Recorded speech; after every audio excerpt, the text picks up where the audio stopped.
इसलिए तय किया क्योंकि कई बार आप जो कुछ टेलीविजन की स्क्रीन पर देखते हैं उसमें और ग्राउंड जीरो की हकीकत में बहुत फर्क होता है। जब हमारी टीम पलक्कड़ में ग्राउंड जीरो पर पहुंची तो हमें भी असली कहानी के बारे में पता चला। जिन्होंने विनायकी को विस्फोटक खिलाए वो तो दोषी हैं ही, लेकिन जो लोग तड़पते हुए एक जानवर की कोई मदद नहीं कर पाए वो भी उससे कम दोषी नहीं है। इसलिए आज हम आपको ग्राउंड जीरो से विनायकी की हत्या का सच दिखाएंगे और इसकी पूरी कहानी आपको दिखाएंगे। इसके बाद हम आपको भारत और चीन के बीच कल होने वाली अति महत्वपूर्ण बैठक के बारे में बताएंगे। जब दो देशों के बीच तनाव हो तो मीडिया को यह तनाव बढ़ाना नहीं चाहिए। इसलिए आज हम पूरे धैर्य के साथ और पूरी जिम्मेदारी के साथ इस बैठक को लेकर एक तथ्यपूर्ण रिपोर्टिंग करेंगे और हमारी पूरी कोशिश होगी कि हमारी वजह से कम भारत और चीन के बीच टेंशन ना बढ़े। और हमें लगता है कि यही मीडिया का कर्तव्य भी होना चाहिए। इसलिए आज अगर आप भारत और चीन की सबसे बैलेंस्ड रिपोर्टिंग देखना चाहते हैं, सटीक रिपोर्टिंग देखना चाहते हैं, तो आपको वो डीएनए में और जी न्यूज पर दिखाई देगी। और इसके बाद आखिर में हम आपकी मुलाकात आज बीजेपी के राष्ट्रीय अध्यक्ष जेपी नड्डा से करवाएंगे। जेपी नड्डा से हम कोरोना काल में बदलती हुई राजनीति पर आज बात करेंगे और देश की राजनीति के बारे में, कैसे राजनीति अब आगे भविष्य में बदल जाएगी, और मोदी सरकार के बारे में वो तमाम सवाल पूछेंगे जिनके जवाब आप सब जानना चाहते हैं। लेकिन सबसे पहले आज की तमाम बड़ी खबरें नॉन स्टॉप न्यूज में। भारत चीन के बीच कोर कमांडरों की बैठक से पहले दोनों देशों के बीच संयुक्त सचिव स्तर की बातचीत हुई है।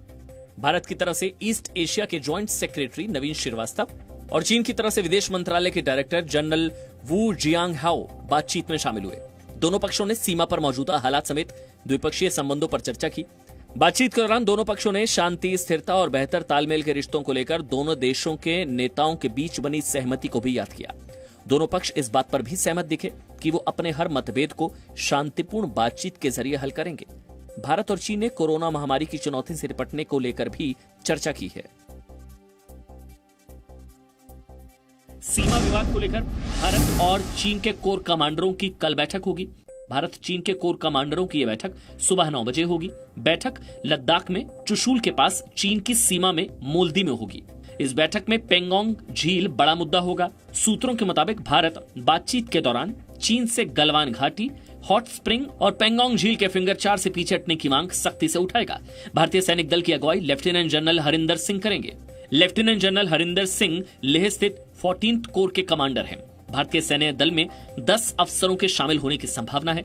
भारतीय दल में कोर के स्टाफ अफसर, स्थानीय कमांडर और दुभाषिया शामिल होंगे। बातचीत शुरू करने से पहले चीन ने भारतीय सीमा की देखरेख करने वाली अपनी सैनिकों के लिए नए कमांडर को नियुक्त किया है। चीन ने इस विवाद में लगभग 5000 सैनिकों को तैनात किया है। भारत ने भी लगभग उतने ही जवाबी तैनाती की है। भारत और चीन के बीच कोर कमांडर स्तर की बातचीत से पहले चीन के सरकारी समाचार पत्र ग्लोबल टाइम्स ने भारत को मीडिया और अमेरिका के उकसावे में नहीं आने की चेतावनी दी है। ग्लोबल टाइम्स ने लिखा है, भारतीय मीडिया चीन की आक्रामकता शब्द का इस्तेमाल कर रही है। ये विवाद को भड़काने वाला है। भारत को उकसावे में नहीं आना चाहिए।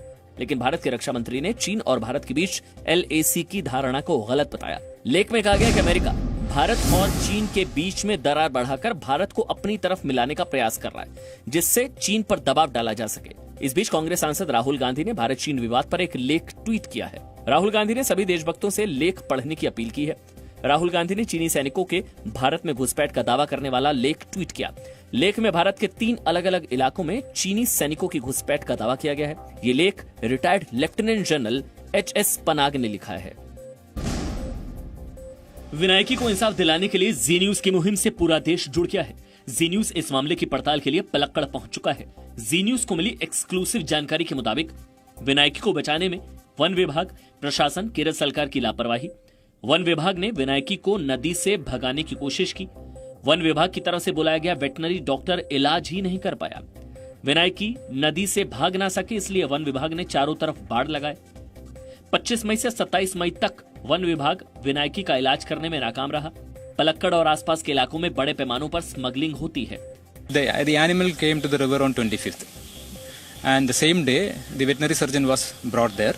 Veterinary surgeon has examined in the afternoon and given, after thorough verification, he he has stated in writing, given that there is no chance for recovery. Vinayaki की हत्या के आरोप में केरल पुलिस और वन विभाग की टीम ने विल्सन को गिरफ्तार किया है। इस मामले में 2 और लोगों की तलाश की जा रही है। बीजेपी सांसद और पूर्व केंद्रीय मंत्री मेनका गांधी ने आरोप लगाया कि केरल सरकार विनायकी की हत्या को धार्मिक रंग देने की कोशिश कर रही है। मेनका गांधी का आरोप है कि केरल सरकार ने हथनी की हत्या को पहले मल्लपुरम बताया, फिर खुद इसको मल्लपुरम की बजाय पलक्कड़ कहा। कम्युनल इसलिए है क्योंकि वो खुद हिंदू मुस्लिम इसको बनाना चाहते हैं। वो खुद कहना चाहते हैं कि जी हम लोग मुसलमानों के पीछे पड़े हैं। मालूम नहीं, उनको लगता है कि मल्लापुरम में मुसलमान हैं, पलक्कड़ में हिंदू हैं। अभी हमें इससे क्या मतलब है कौन मुसलमान है कौन हिंदू है? मुझे हाथी को क्या परवाह है? मेनका गांधी ने कहा कि केरल में जानवरों को बम से मारा जाता है। उन्होंने सवाल किया कि आखिर मल्लपुरम में वन विभाग के 250 अधिकारी क्यों हैं? केरल हाथी संघ ने भी हाथियों की हत्या पर जांच की मांग की है। കേരളത്തിലെ കാടുകളിൽ നിന്നും ഇറങ്ങി വരുന്ന ആനകളെ കഴിഞ്ഞ നിരവധി വർഷമായിട്ട് പല ആനകളും ഇതേപോലെ ചെരിഞ്ഞിട്ടുണ്ട്। सुप्रीम कोर्ट ने सभी प्रवासी मजदूरों की घर वापसी कराने के लिए राज्यों को 15 दिन का वक्त दे दिया है। प्रवासी मजदूरों से जुड़ी याचिका पर सुनवाई पूरी करते हुए सुप्रीम कोर्ट ने फैसला सुरक्षित रख लिया। कोर्ट ने राज्यों से पूछा, राज्यों में लौटने वाले मजदूरों को रोजगार देने के क्या इंतजाम किए गए हैं। सुप्रीम कोर्ट ने राज्यों को गांव स्तर पर मजदूरों का रजिस्ट्रेशन कराने के निर्देश दिए। इससे पहले राज्यों ने कोर्ट को लौटने वाले मजदूरों की संख्या का ब्यौरा दिया। केंद्र की ओर से सॉलिसिटर जनरल तुषार मेहता ने कोर्ट को बताया, अभी तक करीब 1 करोड़ प्रवासी मजदूरों को घर पहुंचाया गया है। 41 लाख मजदूरों को बसेस से और 57 लाख को ट्रेनों से घर भेजा गया है। मजदूरों की वापसी के लिए 3 जून तक 4270 श्रमिक ट्रेनें चलाई गई। सॉलिसिटर जनरल ने बताया कि महाराष्ट्र सरकार ने सिर्फ 1 ट्रेन की मांग की थी। उसके पहले ही रेलवे महाराष्ट्र से 820 ट्रेनें चला चुका था। हालांकि लॉकडाउन के कारण प्रवासी मजदूरों की परेशानियों के मामले में राष्ट्रीय मानवाधिकार आयोग को दखल की इजाजत भी दी है। देश में कोरोना मरीजों की संख्या 2,26,000 के पार पहुंच गई है। हालांकि मरीजों की सेहत में सुधार की दर फिर बढ़ी है। रिकवरी रेट 48.27 हो गया है। अब तक देश में 6,348 लोगों की मौत हुई है। पिछले 24 घंटों में संक्रमण के 9,851 केसेज आए हैं, जबकि 273 की मौत हुई है। कोरोना संकट पर वित्त मंत्रालय ने एक बड़ा फैसला लिया है। 1 साल तक किसी भी नई योजना को मंजूरी नहीं दी जाएगी। अब 1 साल तक सिर्फ प्रधानमंत्री गरीब कल्याण पैकेज और आत्मनिर्भर भारत योजना के तहत ही खर्च किया जाएगा। दिल्ली हिंसा मामले में क्राइम ब्रांच ने 2 और मामलों की चार्जशीट दाखिल की है। दायर चार्जशीट में अकील और मुशर्रफ की हत्या का मामला है। भागीरथी विहार की जौहरीपुरी में 25 और 26 फरवरी को हिंसा हुई थी। 26 फरवरी की रात अकील न्यू मुस्तफाबाद से अपने घर वापस जा रहा था। भीड़ ने अकील की हत्या करके लाश जौहरीपुर के नाले में फेंक दी थी। 25 फरवरी को मुशर्रफ की हत्या की गई थी। उसका शव नाले में मिला था। अकील की हत्या में 10 और मुशर्रफ की हत्या में 9 की गिरफ्तारी हुई है। दिल्ली सरकार ने सरकारी जमीन पर बने निजी अस्पतालों से रिपोर्ट मांगी है। सरकार ने इन अस्पतालों से पूछा कि उन्होंने आर्थिक रूप से कमजोर वर्ग के कितने कोरोना संक्रमित मरीजों का इलाज किया, साथ ही ईडब्ल्यूएस कोटे के तहत कितने गैर कोरोना मरीजों का इलाज किया। अस्पताल को 3 दिन में जवाब देने के लिए कहा गया है। दिल्ली सरकार के मुताबिक 50 बेड से ज्यादा क्षमता वाले अस्पताल जिन्हें जमीन रियायती दरों पर दी गई है, उन्हें ईडब्ल्यूएस कोटा रखना होता है। दिल्ली के 56 अस्पतालों में आर्थिक रूप से कमजोर वर्ग के लिए कोरोना बेड्स का कोटा निर्धारित किया गया है।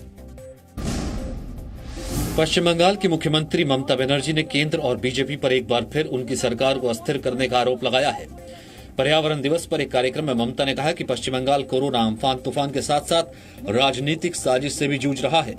ममता ने कहा कि उन्होंने कभी नहीं कहा कि प्रधानमंत्री मोदी को दिल्ली से हटाना चाहिए, लेकिन संकट के समय भी उनकी राज्य सरकार को अस्थिर करने की लगातार कोशिशें की जा रही हैं।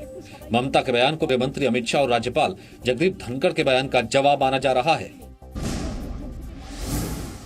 केंद्र सरकार ने शहरों में जंगल क्षेत्र बढ़ाने के लिए शहरी वन कार्यक्रम लॉन्च किया है। विश्व पर्यावरण दिवस के मौके पर केंद्रीय पर्यावरण मंत्री प्रकाश जावड़ेकर ने इस कार्यक्रम का ऐलान किया। कार्यक्रम को देश के 200 शहरों के निगमों में लॉन्च किया गया है। वर्चुअल सम्मेलन को संबोधित करते हुए केंद्रीय पर्यावरण मंत्री ने कहा है कि प्रकृति के साथ हमारा जीवन जुड़ा हुआ है।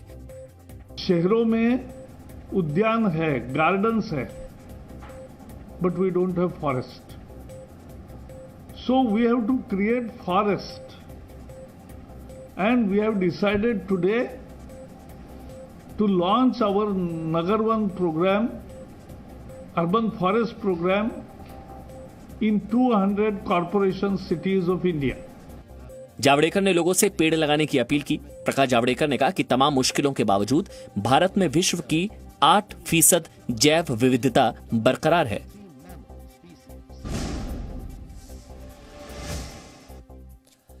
हमारा देश भी बड़ा अजीब है। क्या एक हाथी की हत्या पर राजनीति हो सकती है? क्या एक हाथी की हत्या भी सांप्रदायिक रंग ले सकती है? और आपको ये सुनकर आज बहुत हैरानी होगी कि यह पूरी तरह सच है। केरल में मारी गई हथिनी विनायकी पर अब राजनीति भी शुरू हो चुकी है। हमारे देश में रंगों को धर्म के आधार पर बांट दिया जाता है। हमारे देश में भोजन भी धर्म के आधार पर बंट चुके हैं। कपड़ों का भी धर्म के आधार पर बंटवारा कर दिया गया है और अब जानवर के साथ भी ऐसा ही हो रहा है। विनायकी की हत्या केरल के हिंदू बाहुल्य पलक्कड़ जिले में हुई थी या फिर मुस्लिम बाहुल्य मल्लापुरम जिले में, इसे लेकर अब धर्म की राजनीति शुरू हो गई है। आज हम आपको इस राजनीति का सच भी बताएंगे, लेकिन सबसे पहले हम आपको केरल के पलक्कड़ जिले में लेकर चलना चाहते हैं, क्योंकि हमारी जी न्यूज की टीम अब पलक्कड़ पहुंच चुकी है। हमारी टीम ने ग्राउंड जीरो से इस हत्याकांड का पूरा सच जानने की कोशिश की है।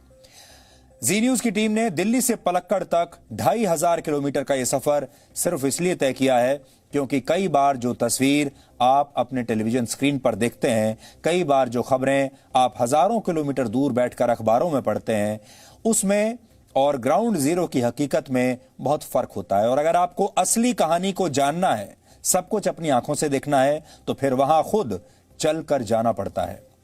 जब जी न्यूज की टीम पलक्कड़ में ग्राउंड जीरो पर पहुंची तो हमें भी विनायकी की हत्या की असली कहानी पता चली, जो शायद देश को कभी पता नहीं चलती अगर हम वहां न जाते तो। जिन लोगों ने विनायकी को विस्फोटक खिलाए वो तो उसकी हत्या के दोषी हैं ही, लेकिन जो लोग तड़पते हुए एक जानवर की मदद करने के लिए सामने नहीं आए वो भी उतने ही दोषी हैं। इसलिए आज हम आपको ग्राउंड जीरो से विनायकी की हत्या का पूरा सच दिखाएंगे। अगर आप चाहें तो आज हमने इसे एक हैशटैग दिया है, #ZNewsInPalakad। आप इस हैशटैग पर ट्वीट करके अपनी राय दे सकते हैं, क्योंकि जिस दिन हमने आपको यह खबर दिखाई थी उस दिन हम सब लोग, हमारी पूरी जी न्यूज की टीम बहुत बेचैन थी और हम लगातार ये सोचते रहे कि हम विनायकी के लिए क्या कर सकते हैं। हम आवाज तो उठा ही सकते हैं, लेकिन मीडिया में होने के नाते हमारे पास इतनी ताकत है कि हम इसकी पूरी तहकीकात भी कर सकते हैं। और अगर कोई विभाग, अगर कोई सरकार या अगर कोई पुलिस इस तहकीकात को सही तौर पर ना करे या कुछ तथ्यों को देश से आपसे छिपाने की कोशिश करे, तो हम फिर उस कोशिश को असफल भी कर सकते हैं। और इस भाव के साथ हमारी टीम दिल्ली से 2500 किलोमीटर दूर पलक्कड़ जिले में पहुंच चुकी है। इस मामले में वहां से ताजा जानकारी यह है कि केरल के पलक्कड़ जिले से ही विनायकी की हत्या के आरोप में अब एक व्यक्ति को गिरफ्तार किया जा चुका है और इस आरोपी का नाम है विल्सन। इस समय आप विल्सन की तस्वीर देख रहे हैं, उसकी गिरफ्तारी की तस्वीर देख रहे हैं। यही है वो शख्स जिसने विनायकी को विस्फोटक भरा फल खिलाया और उसकी जान ले ली। यह आरोप है विल्सन के ऊपर। कहा जा रहा है कि विल्सन कुछ वर्ष पहले ही यहां आया था और वो एक किसान के खेत की देखभाल करता था। अब पुलिस इस खेत के मालिक और उसके बेटे की तलाश कर रही है। इन लोगों ने विनायकी के साथ ऐसा क्यों किया, यह तो पुलिस की जांच के बाद ही पता चलेगा। लेकिन जी न्यूज की तहकीकात में यह पता चला है अभी तक कि अगर समय रहते विनायकी की मदद हो जाती तो उसकी जान बच सकती थी। यानी विनायकी के हत्यारे सिर्फ वो लोग नहीं हैं जिन्होंने विनायकी को जलते हुए पटाखों से भरा फल खिलाने के लिए दे दिया और उसकी जान ले ली, बल्कि इसके लिए वो लोग भी उतने ही जिम्मेदार हैं जिन्होंने समय रहते विनायकी की मदद नहीं की। इसलिए सबसे पहले आज ये समझिए कि विनायकी के साथ आखिर हुआ क्या था और कैसे केरल सरकार और वहां के वन विभाग की लापरवाही की वजह से विनायकी की जान चली गई। अब पूरी कहानी आपके सामने हम पेश करते हैं। जी न्यूज की टीम जब पलक्कड़ पहुंची तो हमें कुछ हैरान कर देने वाली जानकारियां मिली जो शायद यहां बैठे नहीं मिल सकती थी। इन जानकारियों के मुताबिक जिस वेलियार नदी में विनायकी की मौत हुई वहां से करीब 4 किलोमीटर दूर एक गांव है जिसका नाम है कि जिसका नाम है चेलिकल। चेलिकल गांव में केले की खेती होती है और स्थानीय लोगों का दावा है कि इसी गांव में विनायकी को पटाखों से भरा हुआ एक नारियल खिलाया गया था। अब तक आपको यह बताया जा रहा था, हमें भी यही पता चला था कि विनायकी की हत्या के लिए उसे एक अनानास खिलाया गया था, एक अनानास का इस्तेमाल हुआ था। लेकिन जब हम वहां पहुंचे और हमने खुद वहां जांच की तो इस जांच में यह सामने आया कि यह फल अनानास नहीं था, बल्कि विनायकी को एक नारियल खिलाया गया था। कुछ लोगों का यह भी दावा है कि अपने खेतों को जंगली जानवरों से बचाने के लिए वहां के किसान अक्सर पटाखों से भरे फल खेत के बाहर रख देते हैं और शायद ऐसा ही एक फल विनायकी ने खा लिया होगा।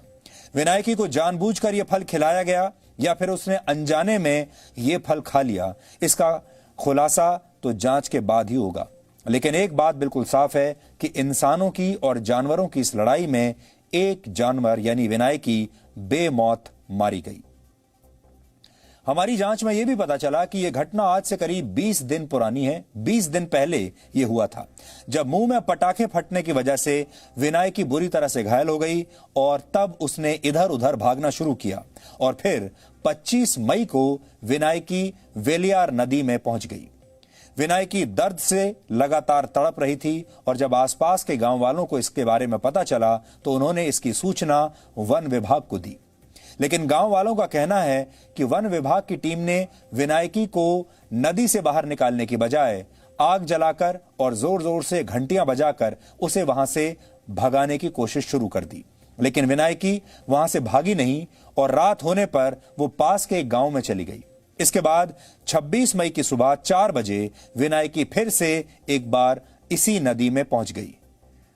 जाहिर है विनायकी दर्द से परेशान थी, तड़प रही थी और शायद उसे पानी में खड़े रहकर कुछ आराम मिलता था। इसके बाद 26 मई की सुबह गांव वाले इस नदी के पास इकट्ठा हो गए और उन्होंने वन विभाग पर जानवरों के डॉक्टर को वहां बुलाने का दबाव बनाया। दोपहर को 60 किलोमीटर दूर से एक डॉक्टर वहां पहुंच तो गया, लेकिन वो विनायकी का इलाज नहीं कर पाया। इस दौरान विनायकी को बेहोश करने के लिए ना तो ट्रैंकुलाइजर्स का इस्तेमाल किया गया और ना ही कोई और व्यवस्था की गई। अच्छा यह होता कि उसे बेहोश कर दिया जाता ताकि उसे कुछ देर के लिए दर्द से राहत मिलती। 26 मई को पूरे दिन विनायकी इसी नदी में खड़े खड़े दर्द से तड़पती रही, लेकिन वन विभाग या डॉक्टरों की टीम उसकी कोई मदद नहीं कर पाई। ये डॉक्टर उसकी ना तो मदद कर पाए ना ही दर्द से उसे कोई राहत दिला पाए। और 2 दिन बीत जाने के बाद 27 मई की दोपहर को 2 प्रशिक्षित हाथी वहां पर लाए गए और विनायकी को इन 2 हाथियों के जरिए बाहर निकालने की कोशिश शुरू हुई। लेकिन तब तक बहुत देर हो चुकी थी और शाम 4:05 पर विनायकी ने वेलियार नदी में खड़े खड़े ही ऐसे ही दम तोड़ दिया। तस्वीरें आपके सामने हैं। यानी एक गर्भवती हथिनी 3 दिन तक तड़पती रही, लेकिन सरकार, प्रशासन, वन विभाग और तमाम डॉक्टर्स उसे ना तो बचा पाए और ना ही उसे कोई राहत दिला पाए। जाहिर है विनायकी की हत्या के लिए सिर्फ वो लोग जिम्मेदार नहीं हैं जिन्होंने उसके मुंह में विस्फोटक डाल दिए, बल्कि वो लोग भी उतने ही जिम्मेदार हैं जो 3 दिनों तक एक हथिनी को चुपचाप मरते हुए देखते रहे, लेकिन उसे बचाने के लिए कुछ नहीं किया। यह हाल तब है जब केरल सरकार का प्रतीक चिन्ह यानी एम्बलम हाथी है। सोचिए, ये वही राज्य सरकार है जो अपने चिन्ह में हाथी का प्रयोग करती है। यह केरल सरकार का एम्बलम है, उनका प्रतीक चिन्ह है जिसमें हाथी का इस्तेमाल किया गया है और वहां हाथियों की ऐसे हत्या हो रही है। इस प्रतीक चिन्ह के दोनों तरफ सूंड उठाए 2 हाथी खड़े हैं। यानी जिन हाथियों को केरल की पहचान माना जाता है, उन हाथियों को केरल की सरकार और वहां के सरकारी अधिकारी, वहां का वन विभाग बचाने में बिल्कुल असफल रहे। अब विवाद सिर्फ इस बात पर नहीं है कि विनायकी की हत्या किन लोगों ने की और उनका इरादा क्या था, बल्कि विवाद इस बात को लेकर भी है कि विनायकी की हत्या असल में हुई कहां पर।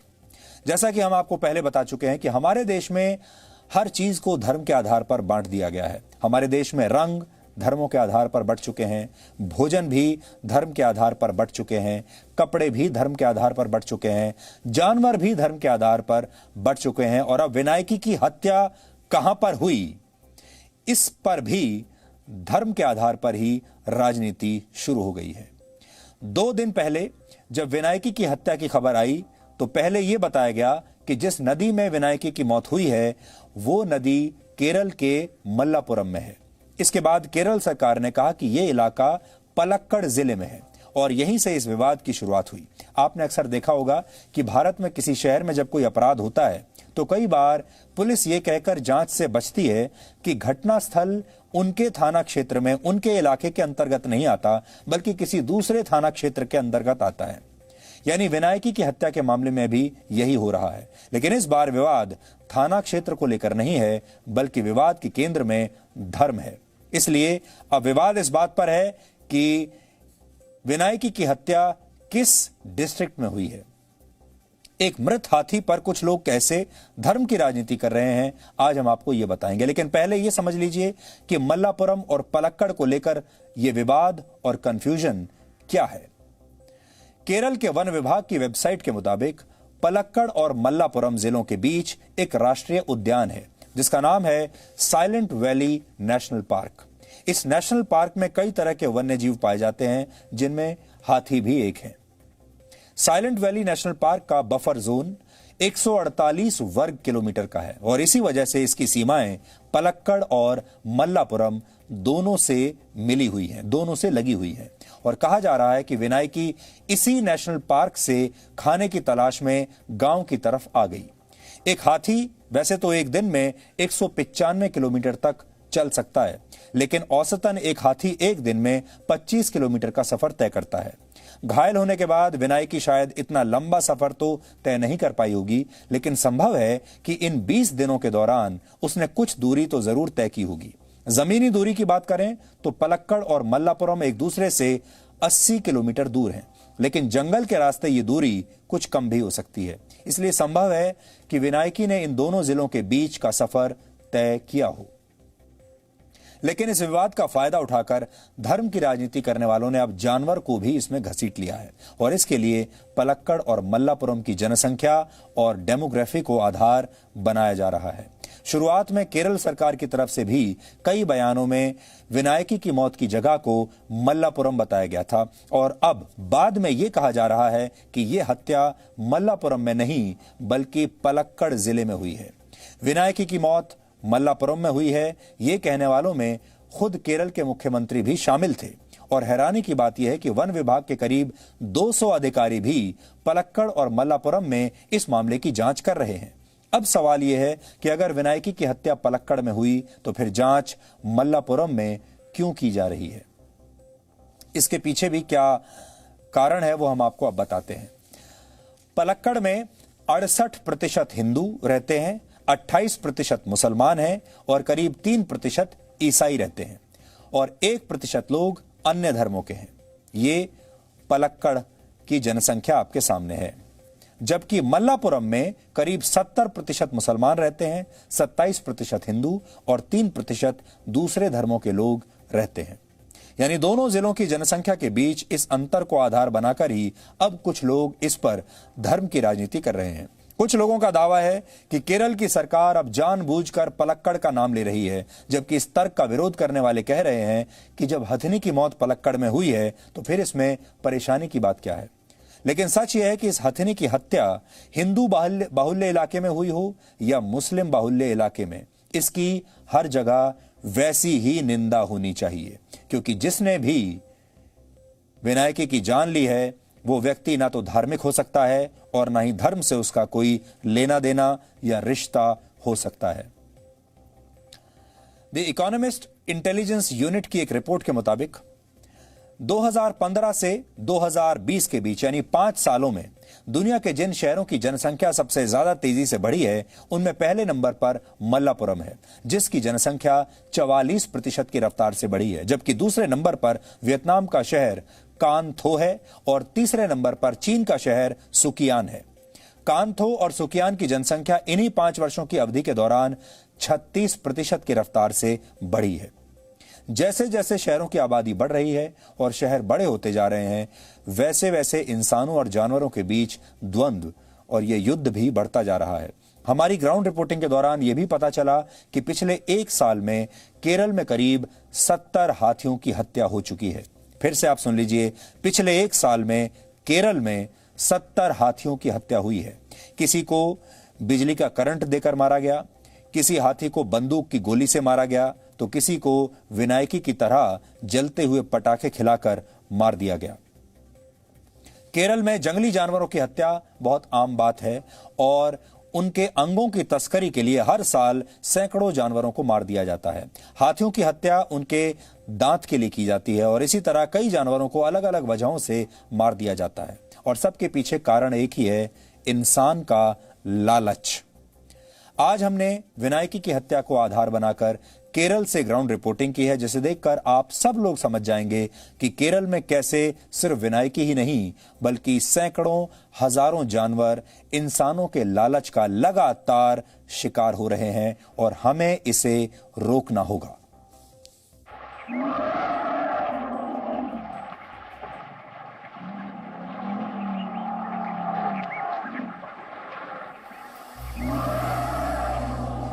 एक मादा हथनी की हत्या जी न्यूज के लिए सिर्फ एक खबर नहीं थी, इसकी तस्वीरें हमारे लिए सिर्फ वायरल कंटेंट नहीं था, यह हमारे लिए एक मिशन बन गई। एक ऐसा मिशन जिसके तहत हमने विनायकी को न्याय दिलाने की ठान ली और हमारी यही जिद हमें दिल्ली से 2500 किलोमीटर दूर केरल के पलक्कड़ ले आई। 25 मई को सुबह सुबह चेलिक्कल इलाका, जो कि यहाँ से पहाड़ी पर लगभग 3 से 4 किलोमीटर की दूरी पर है, वहां से हथनी चलकर 25 मई की सुबह यहाँ वेलियार नदी में पहुंचती है। क्योंकि वो अंदर से उसका मुंह पूरी तरह से जल रहा था, जबड़ा बताया जा रहा था कि सड़ गया था। और फॉरेस्ट के अधिकारी जब यहाँ पर पहुंचे तो सबसे पहले उन्होंने हथनी को भगाने के लिए कि हथनी इस नदी से भागकर कहीं और चली जाए, तो यहाँ पर घंटी बजाई। घंटी बजाने से हथनी नहीं भागी क्योंकि बहुत ज्यादा उसको घाव था। और आप उसके बाद ये जो इलाका देख रहे हैं, ये जो पोर्शन यहाँ पर देख रहे हैं, यहाँ आग लगाई गई ताकि आग देखकर हथनी यहाँ से भाग जाए। और आग जो लगाई गई वो आप यहाँ पर देख सकते हैं, लकड़ी पर आग के जले हुए निशान भी आपको दिखाई पड़ेंगे। तो इस तरह से सबसे पहले 25 मई को हथनी को यहाँ से भगाने की कोशिश की गई, लेकिन हथनी इतनी गंभीर अवस्था में थी कि वो यहाँ से कहीं हिल नहीं सकती थी। वो बार बार अपनी सूंड को पानी में ले जा रही थी ताकि उसे कुछ राहत मिल जाए। ये सब होने के बावजूद वन विभाग के अधिकारी देखते रहे, ग्रामीण यहाँ पर लगातार मदद की अपील करते रहे अधिकारियों से, सरकार से, लेकिन हथनी की मदद 25 तारीख को नहीं की गई। यहाँ पर आकर जरूर देखा, उसे भगाने की कोशिश की गई और फिर देर रात हथनी यहाँ से निकलकर ग्रामीण इलाके में पहुंच गई और वहां से फिर ग्रामीणों ने किसी तरह से हथनी को दोबारा वहां से भगाया और फिर 26 मई की सुबह 4 बजे एक बार फिर वेलियार नदी में हथनी यहां आकर पहुंच गई। 26 मई की सुबह एक बार फिर से वन विभाग के अधिकारी इस थय्यम कुंडू घाट पर पहुंचे, जो कि वेलियार नदी का है, और यहीं पर थय्यम कुंडू इलाके में एक बार फिर से ग्रामीण इकट्ठा हुए और हथनी की जो दर्दनाक स्थिति थी, जो दयनीय स्थिति थी, वो किसी से देखी नहीं जा रही थी। ग्रामीणों ने जी न्यूज को बताया कि उस वक्त हथनी बिल्कुल तड़प रही थी और एक तरह से ग्रामीण हथनी के बिहाफ पर सरकार से मदद मांग रहे थे। और आप सोचिए, 25 मई की घटना, पहला डॉक्टर 26 मई को दोपहर 1:30 बजे बुलाया जाता है, वो भी 60 किलोमीटर दूर से। जब 1:30 बजे वो डॉक्टर पहुंचता है यहाँ पर 26 मई को, वो डॉक्टर कुछ नहीं करता है। वो डॉक्टर कहता है कि हमें पहले बेहोश करना होगा, लेकिन हथनी की हालत ठीक नहीं है, मैं इसमें आगे कुछ नहीं कर पाऊंगा। ग्रामीणों ने बताया कि वो डॉक्टर यहाँ से वापस चला जाता है। अधिकारियों ने यहाँ पर आप देखिए इस तरह की सोलार फेंसिंग कर दी, इस तरह की फेंसिंग पूरी नदी के किनारे कर दी ताकि हथनी इस नदी से निकल ना पाए, और चारों तरफ से घेर दिया। और यहाँ से 26 मई को एक बार फिर उसी रात यहाँ हथनी पड़ी रह गई, दर्द से तड़पती रह गई। 27 मई को एक बार फिर ग्रामीणों ने अधिकारियों पर दबाव बनाया कि इस हथनी की कुछ मदद की जाए, इसका इलाज किया जाए ताकि हथनी को बचाया जा सके। क्योंकि हथनी का दर्द ना ग्रामीण देख पा रहे थे, ना आसपास के लोग, लेकिन अधिकारियों के कानों पर ऐसा लग रहा था कि कोई कुछ असर ही नहीं पड़ रहा है। अधिकारियों ने दोपहर 1 बजे 27 मई को ट्रेंड हाथियों को बुलाया। 2 हाथी यहाँ पर बुलाए गए और उन्हें थोड़ी देर के लिए आराम करने के लिए यहाँ पर बोला गया। और जब देखा, उन्हें बचाने की जब कोशिश की गई उस वक्त काफी देर हो गई थी जब हथिनी को निकालने की कोशिश की गई। तो इसी बीच इस गांव के जो ये वेलियार नदी के पास गांव पड़ता है, थय्यम कुंडू के पास, वहां के समीर ने पानी में जाकर हथिनी को बचाने की कोशिश की, लेकिन देखा कि हथिनी उस वक्त अपना दम तोड़ चुकी थी। यानी कुल मिलाकर विनायकी 3 दिनों तक तड़पती रही, दर्द से कराहती रही, लेकिन उसकी हत्या करने वालों की संख्या बढ़ती रही। पहले कुछ लोगों ने उसे पटाखे देकर मौत दी और फिर कुछ लोगों ने उसे बचाने के लिए कुछ ना करके उसे मौत के मुंह में धक्का दे दिया। समीर हमारे साथ हैं, यहाँ के ग्रामीण हैं और चश्मदीद हैं। सबसे प्रमुख चश्मदीदों में से एक हैं जो कि लगातार 25 से 28 मई तक, जब तक हथिनी का अंतिम संस्कार नहीं कर दिया गया, तब तक यहाँ पर मौजूद थे। समीर, 25 मई को क्या हुआ था? कहाँ से हथिनी आई थी? कैसे कुछ क्या हुआ? आप लोगों ने क्या देखा? अधिकारी यहाँ पर कब पहुंचे? किस स्थिति में हथिनी यहाँ 25 मई को दिखाई पड़ी? 25-ാം തീയതി രാവിലെ 6 മണിയോടുകൂടി ഇവിടേക്ക് തോട്ടം തൊഴിലാളികൾ ടാപ്പിങ്ങിന് പോകുന്ന ഒരു ആള് ഈ ആന ഇവിടെ വെച്ച് ഏകദേശം ഈ ഏരിയയിൽ വെച്ച് കാണുകയും 5 बजे का सुबह टैपिंग, मतलब ये रबर का टैपिंग लेबर लोग है, उन लोग आके पहले हाथी को इधर देखा। उसका बाद में इन लोग गाँव वाले को समझाया ऐसे ऐसे हाथी है, सब लोग मिला इधर आके देखा, तभी तो आनी तो पानी में। उसके बाद में फॉरेस्ट को डिपार्टमेंट में इन लोग इन्फॉर्म किया, तो फॉरेस्ट डिपार्टमेंट लोग आ गया इधर। तो उसके बाद में इन लोग इधर आग लगा के देखा और उसके बाद में पटाखा तोड़ के देखा और टीन बजा के देखा हाथी को कैसे भी जंगल में वापस भेजने के लिए।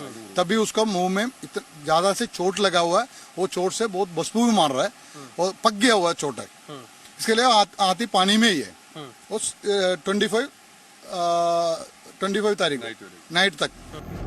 स्थानीय पत्रकार जयप्रकाश भी बताते हैं कि विनायकी की हत्या के लिए कैसे सिर्फ वो 3 लोग नहीं बल्कि पूरा प्रशासन जिम्मेदार है। फॉरेस्ट लोग कैसे भी इसको ऊपर चढ़ने के लिए कोशिश करना सकता था, लेकिन क्यों वो मालूम नहीं है। उतना सब गवर्नमेंट इतना परफेक्ट है, लेकिन ये लोग क्या किया, वो उसके लिए ऊपर हाथी को ऊपर लाने के लिए वो कोशिश नहीं किया है। यानी हथिनी को बचाने की पूरी कोशिश नहीं की गई, नहीं किया। पलक्कड़ की वेलियार नदी में 3 दिन तक असहाय दर्द के साथ खड़ी रहने वाली विनायकी अकेली नहीं है, बल्कि केरल में सैकड़ों हाथी और दूसरे जानवर हर साल ऐसी ही निर्मम मौत मारे जाते हैं। पिछले 1 साल में हुई है, कितने हाथियों की मर्डर यहाँ पर पिछले 1 साल में हुई है? इन फॉरेस्ट में 17 एलिफेंट मर गया था इन पिछले साल में। ये मर्डर हुआ था, इनका हत्या की गई थी? हमको नहीं मालूम। कैसे, किस प्रकार का डेथ था ये? किन किन चीजों से डेथ की जाती थी इन हाथियों की, जो 70 हाथियों की मौत हुई है? അതായത് പല കാരണങ്ങളെ കൊണ്ട് ആനകൾ ചെരിയുന്നുണ്ട് കാടുകളിൽ. ഒന്ന് ഇതേപോലെ തന്നെ സ്ഫോടക വസ്തുക്കളും കാര്യങ്ങളും വെച്ചിട്ടും അതേപോലെ ഇലക്ട്രിക് ഷോക്ക് അടിച്ച് ട്രെയിൻ ഇടിച്ച് എല്ലാം ചെരിയുന്നുണ്ട്.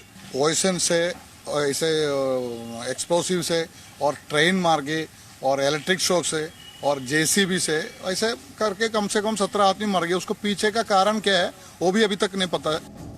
हाथियों के संरक्षण के लिए काम करने वाले शरद भी शशि कुमार की बातों से इत्तेफाक रखते हैं।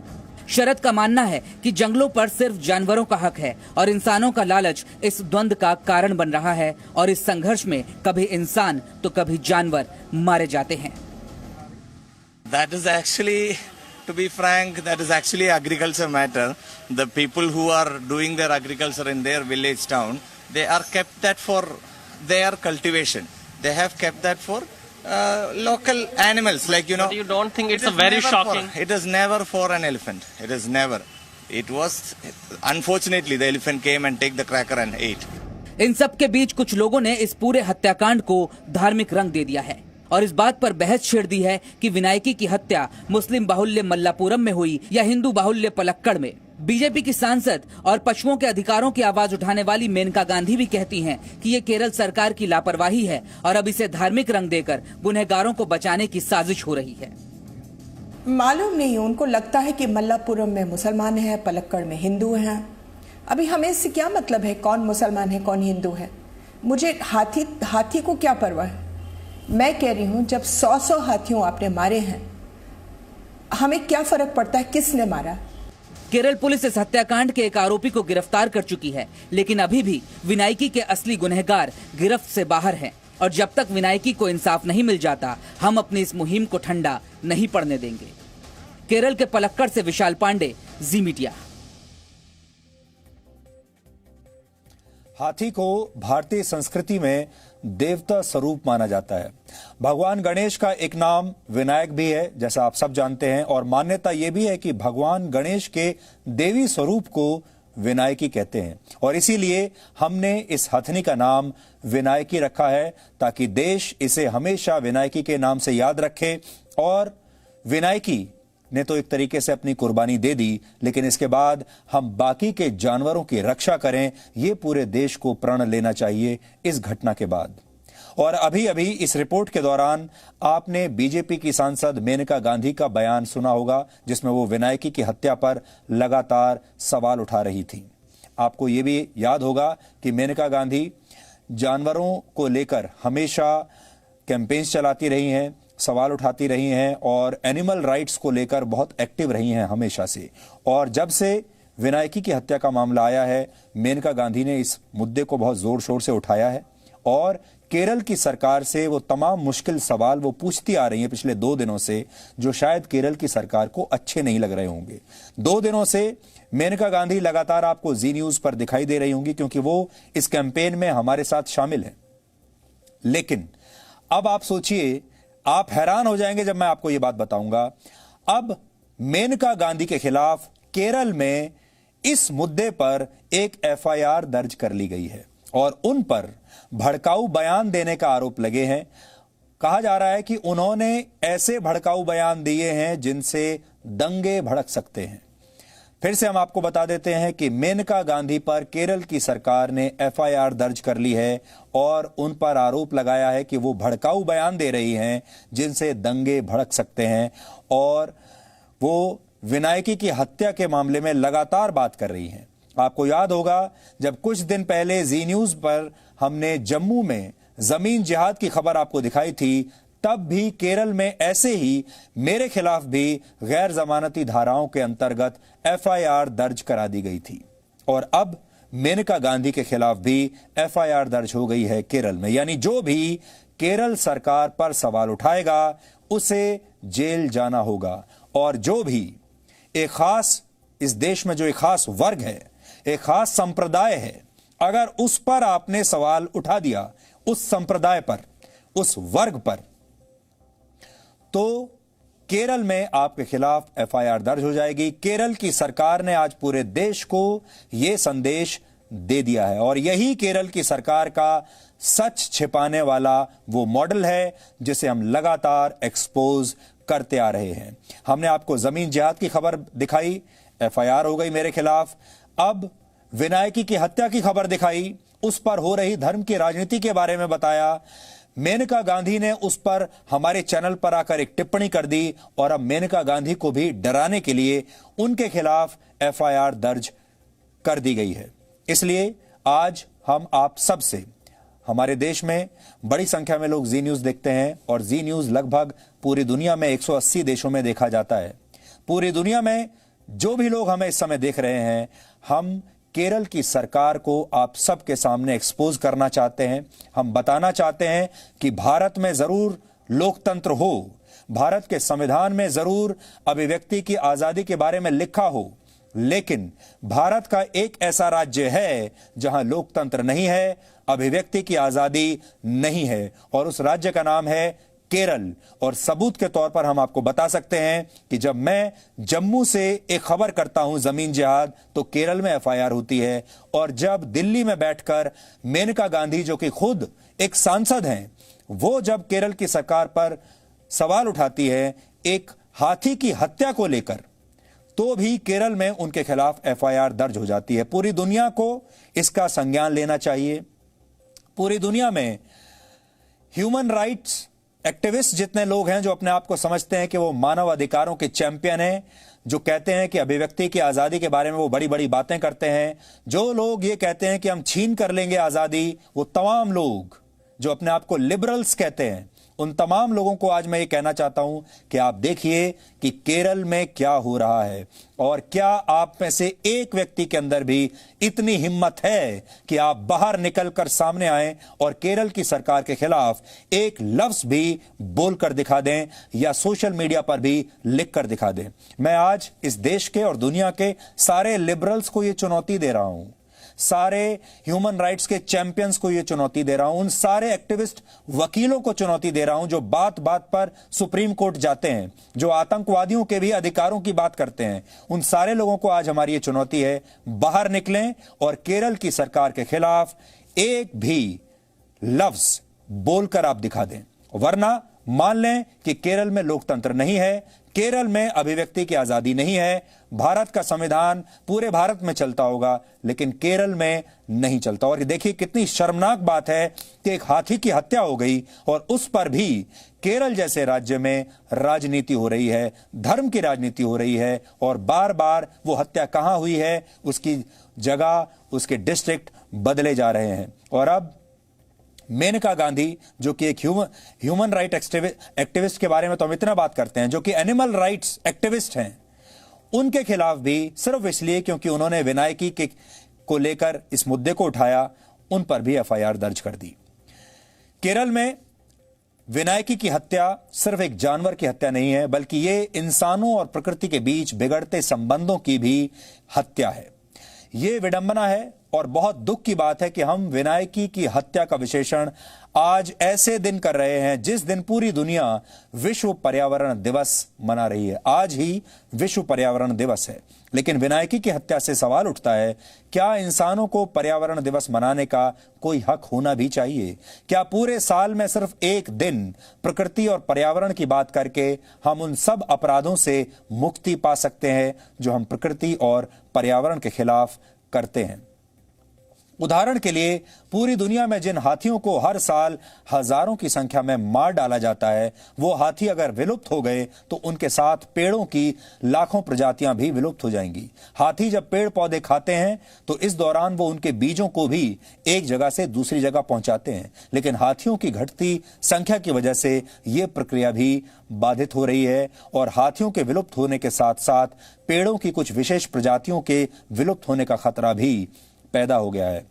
इस साल की शुरुआत ही ऑस्ट्रेलिया और अमेज़न के जंगलों में लगी आग से हुई थी, और ये इस बात का सबूत है, संकेत है कि हमने पर्यावरण का दोहन करके उसे नष्ट होने की कगार पर पहुंचा दिया है। दुनिया भर के जंगलों में जो आग लग रही है आजकल, वो इसी बात का सबूत है। कोरोना वायरस भी इसी दोहन का प्रमाण है, क्योंकि असीमित आजादी के नाम पर इंसान पर्यावरण को चोट पहुंचाने में कोई कसर नहीं छोड़ रहा, और उसके पीछे जो सबसे बड़ा कारण है वो है इंसान का लालच। American museum of natural history के मुताबिक वर्ष 1970 में दुनिया की जनसंख्या आज के मुकाबले आधी थी। तब पृथ्वी पर 370 करोड़ लोग रहते थे और आज यह संख्या बढ़कर करीब 780 करोड़ हो चुकी है। 50 वर्षों की तुलना में इंसानों ने आज पृथ्वी पर कहीं ज्यादा जगह घेर ली है। 1970 तक इंसानों के पास रहने, जानवरों को चराने और खेती करने के लिए 4.5 करोड़ स्क्वायर किलोमीटर जमीन हुआ करती थी, जो अब बढ़कर करीब 5 करोड़ स्क्वायर किलोमीटर हो चुकी है। जिस क्षेत्रफल में इंसानों ने अपने रहने के लिए अपने घर बनाए हैं, वो 50 वर्ष पहले की तुलना में 2,20,000 स्क्वायर किलोमीटर ज्यादा है। जानवरों को चराने की जगह 1970 के मुकाबले 23 लाख स्क्वायर किलोमीटर ज्यादा है, और कृषि की जगह भी पहले से 16 लाख स्क्वायर किलोमीटर ज्यादा हो चुकी है। अब आप सोचिए कि इंसानों के पास इतनी जगह कहां से आ रही है। ये जगह जंगलों को काट कर बनाई जा रही है। जानवरों के हिस्से की जमीन हड़पने का नतीजा यह हुआ है कि अब जानवर और इंसान एक दूसरे के ज्यादा करीब रहने लगे हैं, और कोरोना वायरस जैसी महामारियां भी इसी का परिणाम है, क्योंकि प्रकृति के नियमों के अनुसार इंसानों और जंगली जानवरों के बीच एक निश्चित दूरी बहुत जरूरी है। 75% नए वायरस का जन्म इन्हीं जानवरों में होता है, जिससे आगे चलकर इंसान भी इनसे संक्रमित होते हैं। 1980 की तुलना में आज जानवरों की वजह से इंसानों में संक्रमण के मामले बहुत तेजी से बढ़ रहे हैं।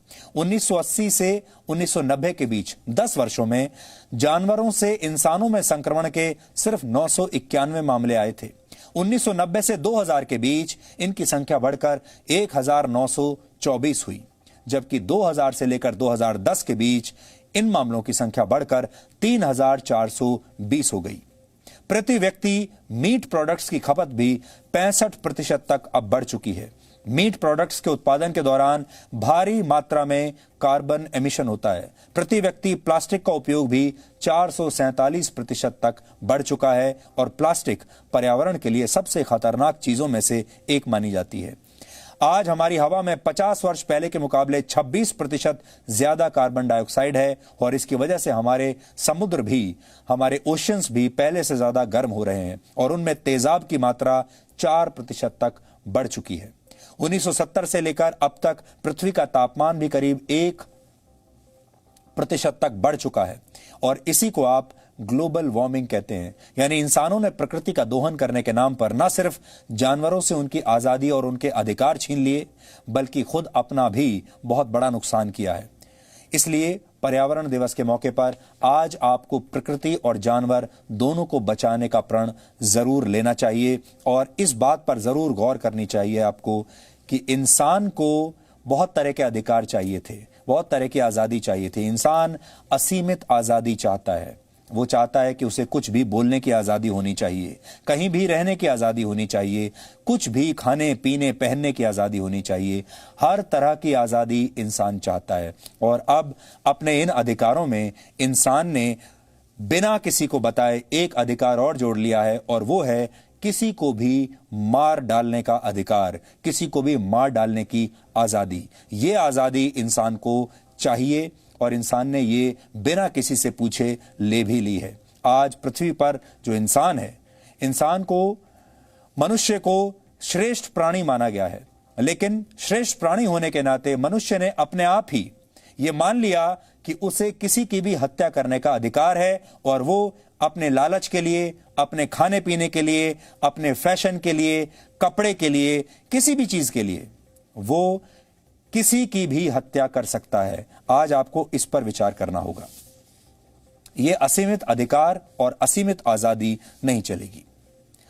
पिछले 1 महीने से चीन लद्दाख में घुसपैठ करके बैठा है, आप सब जानते हैं, और भारत ने इस पर सख्ती भी दिखाई है। सीमा पर सैन्य ताकत भी बढ़ाई है और बैकडोर डिप्लोमेसी भी चल रही है, लेकिन चीन अब तक माना नहीं है। वो ये तो कह रहा है कि सीमा पर स्थिति नियंत्रण में है और दोनों देश बातचीत से मामला सुलझा लेंगे, लेकिन सवाल यह है कि चीन लद्दाख से पीछे हटेगा या नहीं। यक्ष प्रश्न जो है वो आज यही है। इस मामले में भारत और चीन के बीच संयुक्त सचिव स्तर की बातचीत हुई है और अब कल दोनों देशों के बीच उच्च स्तर की सैन्य बातचीत होने वाली है। यह बहुत अहम बातचीत होगी और इस सैन्य बातचीत में दोनों देशों के लेफ्टिनेंट जनरल रैंक के अधिकारी मिलकर बात करेंगे। यह टकराव कितना गंभीर है, इसका अंदाजा आप इसी बात से लगा सकते हैं कि भारत और चीन के बीच पहले के किसी सीमा विवाद में इस तरह के उच्च स्तर की सैन्य बातचीत कभी नहीं देखी गई। यानी पहले जब भी कोई विवाद होता था सीमा पर, तो अक्सर दोनों देशों की सेनाएं अपने स्थानीय स्तर पर ही इस मामले को सुलझा लिया करती थी, लेकिन इस बार ऐसा हो नहीं पाया। बात बहुत आगे तक बढ़ गई और बातचीत के लिए सेना के इतने उच्च अधिकारियों को आना पड़ा। शनिवार को यानी कल भारत की 14वीं कोर के commander lieutenant general Harinder Singh चीन के दक्षिणी शिनजियांग प्रांत के मिलिट्री चीफ से मुलाकात करेंगे। 14वीं कोर ही कारगिल और लेह में तैनात है और सियाचिन की रखवाली भी यही कोर करती है। इस कोर के commander lieutenant general Harinder Singh Leh से हेलीकॉप्टर के जरिए चुशूल पहुंचेंगे, जहां से सीमा पार कर चीन की तरफ बने बॉर्डर पर्सनल मीटिंग पॉइंट पर जाएंगे और चीन के सैन्य अधिकारियों से वो वहां पर मिलेंगे। लेफ्टिनेंट जनरल हरिंदर सिंह बहुत अनुभवी सैन्य अधिकारी हैं। वो चीन से जुड़े भारत के रणनीतिक मामलों को बहुत अच्छी तरह से समझते हैं। लेकिन अब बड़ा सवाल यह है, क्या इस बातचीत से चीन मान जाएगा? अगर चीन मान जाएगा तो किन शर्तों पर मानेगा? और अगर यह सैन्य बातचीत फेल हो गई तो फिर इसके बाद क्या होगा? क्योंकि अगर मामला सुलझाना है तो इसमें पहला रास्ता यह है कि जिन 4 से 5 जगहों पर सीधे टकराव की स्थिति इस समय बनी हुई है, पहले उस टकराव को खत्म किया जाए, यानी वहां से सैनिकों को हटाया जाए, क्योंकि सैन्य साजो सामान के साथ चीन के 5 से 10 हजार सैनिक वहां मौजूद हैं, ऐसा बताया जा रहा है। और भारत ने भी इसी के बराबर अपने सैनिकों की तैनाती कर दी है, यानी सेनाएं आमने सामने हैं। भारत की पहली शर्त तो यही है कि पहले की स्थिति लौटनी चाहिए, यानी लद्दाख में जहां तक चीन के सैनिक आ चुके हैं वहां से उन्हें पीछे हटना होगा और अपनी पुरानी पोजीशन पर लौटना होगा। लेकिन चीन की सोच यह है कि जहां तक उसके सैनिक आ चुके हैं वही अब नई स्थिति हो गई है। और इसको आप ऐसे भी समझ सकते हैं, चीन ये कह रहा है कि अब उसके सैनिक जहां आ चुके हैं यही नया नॉर्मल है, यही नई LAC है, और इसी पर बातचीत करके वो अपनी शर्तें मानने पर मजबूर कर देगा। यही चीन का पुराना हथकंडा भी रहा है कि वो सीमा पर धीरे धीरे घुसपैठ करके नए नए इलाकों पर कब्जा कर लेता है, फिर उसी को नया LAC बना देता है, वही नई सीमा बन जाती है और वही न्यू नॉर्मल बन जाता है। पिछले 1 महीने के अंदर गलवान घाटी में चीन के सैनिक LAC से आगे आ गए हैं। आसपास की पहाड़ियों पर भी उन्होंने अधिकार जमा लिया है और इसी तरह वहां के हॉट स्प्रिंग्स इलाके में भी चीन के सैनिकों ने आगे आकर मोर्चाबंदी कर दी है। चीन के सैनिक लद्दाख में पेंगोंग झील के फिंगर 4 तक आ गए, जहां भारतीय सैनिकों के साथ उनका टकराव भी हुआ, जबकि भारत का दावा फिंगर 8 तक है, जहां भारतीय सैनिक गश्त के लिए जाते थे। लेकिन अब इस इलाके में चीन की घुसपैठ हो गई है। इस समय भारत और चीन के सैनिक फिंगर 4 के पास आमने सामने हैं। बातचीत में भारत यही कहेगा कि चीन हर हालत में फिंगर 4 से पीछे जाए। भारत चीन से उन बख्तरबंद गाड़ियों और तोपों को भी पीछे ले जाने के लिए कहेगा जिन्हें चीन अप्रैल और मई में आगे लेकर आया था। अब चीन भारत की पहली शर्त को कितना मानेगा, यह बहुत बड़ा सवाल है। बातचीत की दूसरी शर्त यह होगी कि सीमा पर सड़क और पुल बनाने, पेट्रोलिंग करने में चीन रुकावट नहीं डालेगा। यह तो भारत ने पहले ही कह दिया है कि लाइन ऑफ एक्चुअल कंट्रोल के अंदर अपने इलाके में इंफ्रास्ट्रक्चर बनाने का काम वो रोकेगा नहीं, बल्कि ये काम और तेजी से होगा, क्योंकि अपने इलाके के अंदर सड़क और पुल बनाने से भारत को कोई रोक नहीं सकता। अब चीन इस बात को कितना मानेगा, यह भी एक सवाल है, क्योंकि मौजूदा टकराव इसीलिए हुआ कि LAC पर भारत लगातार सड़कें और पुल बना रहा है और यही चीन को पसंद नहीं आया। यानी बातचीत की सफलता इस बात पर निर्भर करती है कि चीन भारत की शर्तों को किस हद तक मानेगा। चीन तो यही चाहता है कि मौजूदा स्थिति ऐसे ही बनी रहे, लेकिन भारत हर हाल में यह सुनिश्चित करना चाहेगा कि चीन अपनी पुरानी स्थिति में जाए। जब तक यह सुनिश्चित नहीं हो जाता, तब तक इस तनाव के बड़े टकराव में बदल जाने का खतरा बना रहेगा। क्योंकि चीन ने अगर अपनी सैन्य ताकत दिखाई है, तो भारत ने भी चीन को जवाब देने के लिए लद्दाख में अपनी पूरी तैयारी कर ली है। लेकिन सभी ये चाहते हैं कि सीमा पर लड़ाई की नौबत ना आए, बातचीत से ही मामला सुलझ जाए। भारत ने अब तक सख्ती भी दिखाई है, संयम भी दिखाया है और समझदारी भी दिखाई है। मैंने कुछ दिन पहले इस विवाद पर रक्षा मंत्री राजनाथ सिंह से बात की थी। आपको उस बातचीत का एक छोटा सा हिस्सा देखना चाहिए। चीन के बारे में आजकल सब जगह खबरें आ रही हैं और आज दिन में कांग्रेस पार्टी ने भी एक ट्वीट किया और सीधा सवाल ये पूछा कि क्या लद्दाख में चीनी सैनिकों ने भारतीय क्षेत्र पर कब्जा कर लिया है। तो मैं भी ये सीधा सवाल यहीं से शुरू करता हूं। देखिए, यहां तक भारत चीन सीमा का प्रश्न है, आप अच्छी तरह जानते हैं कि यह पहली बार ऐसा हुआ है, ऐसा नहीं है। इसके पहले भी बराबर भारत चीन सीमा को लेकर हमारे सैनिकों में और साथ ही साथ पीपुल्स लिबरेशन आर्मी जो चाइना की फोर्स है उसके बीच में फेस ऑफ होना, कभी कन्फ्रंटेशन होना, ऐसे हालात बराबर पहले भी पैदा होते रहे हैं। मैं ताज़ा घटना डोकलाम की आपको याद दिलाना चाहता हूं कि 2017 में डोकलाम में भी इसी प्रकार की एक वारदात हुई थी, लेकिन मिलिट्री लेवल पर बातचीत के माध्यम से और डिप्लोमेटिक लेवल पर बातचीत के द्वारा उसका हल फिर अंततोगत्वा जाकर निकला। इस समय भी उधर से भी फोर्स है, इधर से भी फोर्स है, लेकिन मिलिट्री लेवल पर भारत और चाइना दोनों के बीच इस समय बातचीत चल रही है और डिप्लोमेटिक लेवल पर भी बातचीत चल रही है और यह मैकेनिज्म पहले से काम करता चला आ रहा है और कई मामले इसी मैकेनिज्म के आधार पर ही पहले निपटाए जा चुके हैं, उसका हल निकल चुका है और मुझे भी इस बात की संभावना है कि इस मैकेनिज्म के माध्यम से जो ये समय का जो टसल है, जो विवाद है, उसका समाधान निश्चित रूप से निकलेगा। क्योंकि वहाँ की राष्ट्रपति ने भी और साथ ही साथ वहाँ के फॉरेन सेक्रेटरी की भी हमारे एम्बेसडर से बातचीत हुई है। उन्होंने भी कहा है कि हम भी चाहते हैं कि बातचीत के द्वारा जो है इसका हल निकाला जाए। जी, जो कुछ भी होगा सम्मानजनक होगा। हाँ, इतना मैं कहना चाहता हूं सुधीर जी, मैं समस्त देशवासियों को अपनी तरफ से आश्वस्त करना चाहता हूं कि भारत का मस्तक किसी भी सूरत में हम लोग झुकने नहीं देंगे। हम दुनिया के किसी देश का सिर न झुकाना चाहते हैं, न हम कभी अपना सिर कभी झुका सकते हैं राष्ट्रीय स्वाभिमान के प्रश्न पर। आज की रात बहुत महत्वपूर्ण है और चीन का मीडिया भी और भारत का मीडिया भी लगातार इस तरह की रिपोर्टिंग कर रहे हैं, जैसे ऐसा लगता है जैसे भारत और चीन के बीच बहुत जल्द युद्ध शुरू हो जाएगा। दोनों तरफ से इसी तरह की रिपोर्टिंग हो रही है, लेकिन हम यहां पर संयम के साथ आपको ये खबर बता रहे हैं और ये समय ऐसा नहीं है जब दोनों तरफ का मीडिया उत्तेजना दिखाए। ये समय ऐसा है जब हमें संयम से रिपोर्टिंग करनी चाहिए और ये तय करना चाहिए कि सब कुछ ठीक ठाक बातचीत के जरिए हो जाए। यहां हम 4 मिनट का एक छोटा सा ब्रेक ले रहे हैं। ब्रेक के बाद हम आपकी मुलाकात बीजेपी के राष्ट्रीय अध्यक्ष जेपी नड्डा से करवाएंगे।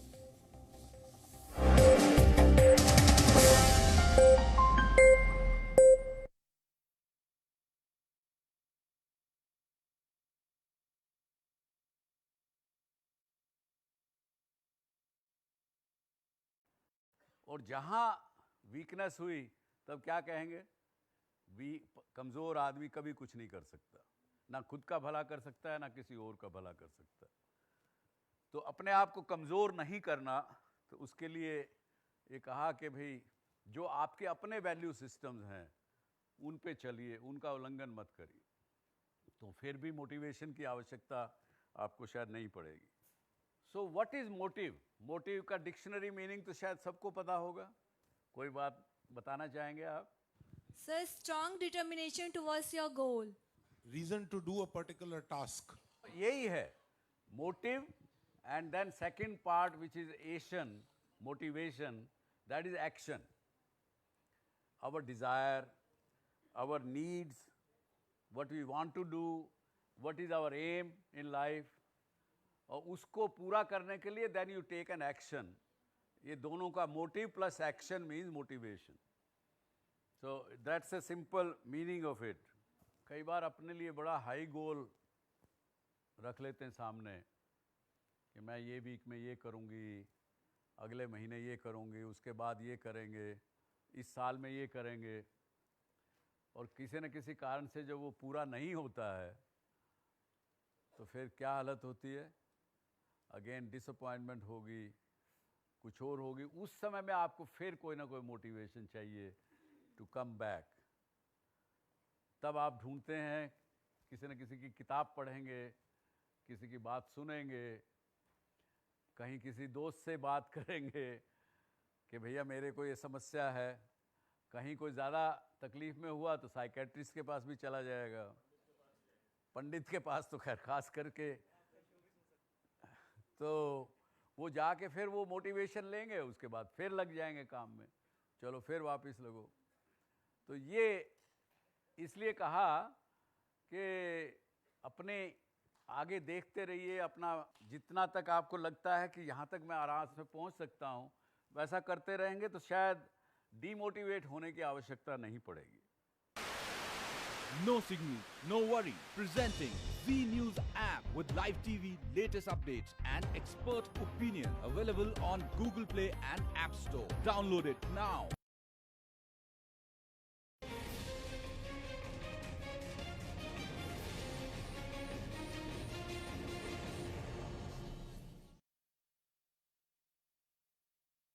किसी ने कहा कि आई डोंट गेट डीमोटिवेटेड, तो मैंने अपनी ज़िंदगी में, मुझसे कई लोग पूछते हैं कि भाई क्या व्हाट मोटिवेटेड यू टू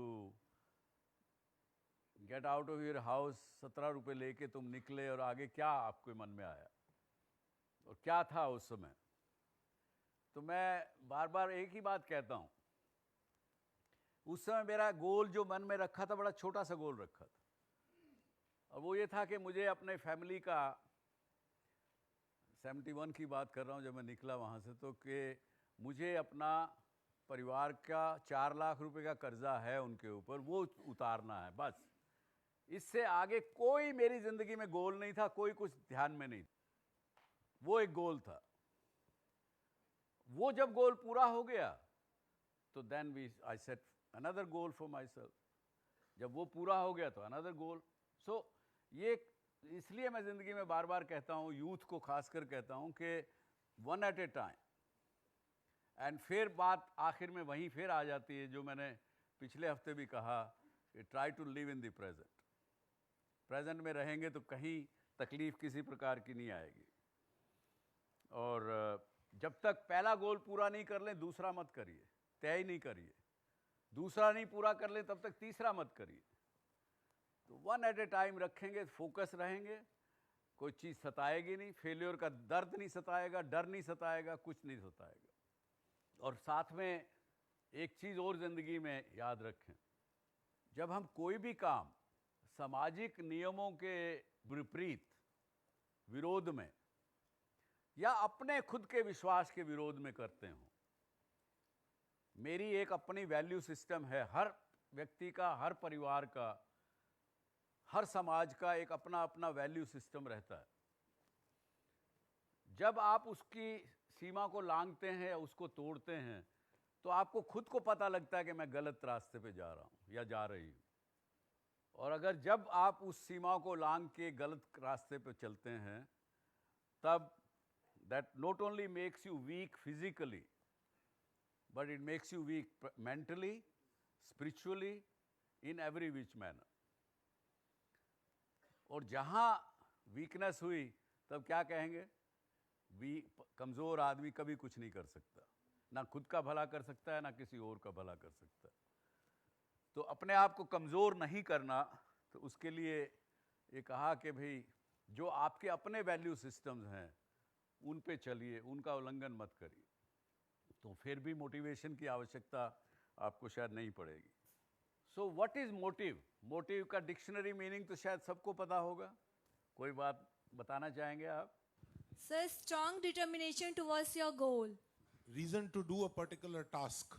यही है motive. And then second part which is action, motivation, that is action. Our desire, our needs, what we want to do, what is our aim in life, और उसको पूरा करने के लिए then you take an action। ये दोनों का motive plus action means motivation। so that's a simple meaning of it। कई बार अपने लिए बड़ा हाई गोल रख लेते हैं सामने कि मैं ये वीक में ये करूँगी, अगले महीने ये करूँगी, उसके बाद ये करेंगे, इस साल में ये करेंगे। और किसी न किसी कारण से जब वो पूरा नहीं होता है तो फिर क्या हालत होती है? अगेन डिसअपॉइंटमेंट होगी, कुछ और होगी। उस समय में आपको फिर कोई ना कोई मोटिवेशन चाहिए टू कम बैक। तब आप ढूंढते हैं, किसी न किसी की किताब पढ़ेंगे, किसी की बात सुनेंगे, कहीं किसी दोस्त से बात करेंगे कि भैया मेरे को ये समस्या है। कहीं कोई ज़्यादा तकलीफ में हुआ तो साइकेट्रिस्ट के पास भी चला जाएगा, पंडित के पास तो खैर खास करके। तो वो जाके फिर वो मोटिवेशन लेंगे, उसके बाद फिर लग जाएंगे काम में, चलो फिर वापस लगो। तो ये इसलिए कहा कि अपने आगे देखते रहिए, अपना जितना तक आपको लगता है कि यहाँ तक मैं आराम से पहुँच सकता हूँ वैसा करते रहेंगे तो शायद डीमोटिवेट होने की आवश्यकता नहीं पड़ेगी। No signal, no worry. Presenting Z News app with live TV, latest updates and expert opinion. Available on Google Play and App Store. Download it now.